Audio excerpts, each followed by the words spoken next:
It's June 1, 2025. It's my favorite month of the year. Naririnig niyo ba yun? The birds are chirping. Sabi nila, good morning. Gumising na kayo. I've always wanted to document my life. I think ever since I was, 7 years old, nanonood na ako ng mga vlogs. Ang dami kong mga pinapanood na vlogs.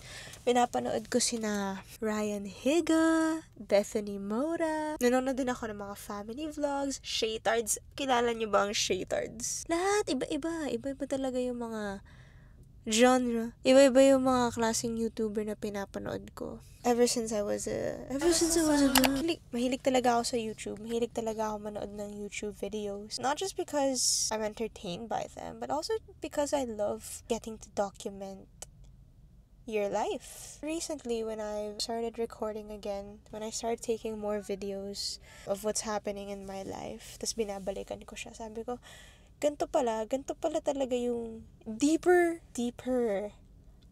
meaning, yung deeper purpose. Ito pala yung mas makabuluhan. Ito pala yung mas makabuluhang rason para mag-vlog. Para may balikan ka, para makita mo in the future na, ito pala yung mga nangyari. Ganito pala yung energy ko, ganito pala yung vibes ko, ganito pala yung paligid ko. Welcome to Intensive! Welcome to Context Day 3! Muna kayo. Hi. Hello. Nabagsak ko yung camera. Okay pa ba? Hello? Oh, Diyos ko! Hindi ako natutuwa, sis. Hindi talaga. Kanina kasi, yung gimbal, hindi siya gumagalaw. Naka-portrait mode lang siya forever. Kapag nila-landscape ko, di ba automatically siyang mag-switch. Hindi siya gumagalaw. Sabi ko, oh my gosh! I broke it! Kanina, naglalakad ako. Pinatong ko lang kasi. Pinatong ko lang sa bag ko.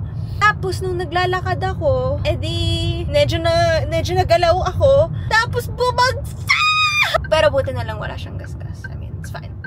It's fine! Life is good! Life is great! Dati pa naman usong documentation, diba? But I guess with vlogs, you edit it in a way that's entertaining for you and other people as well. And yun. So, yeah. That's life. Bye.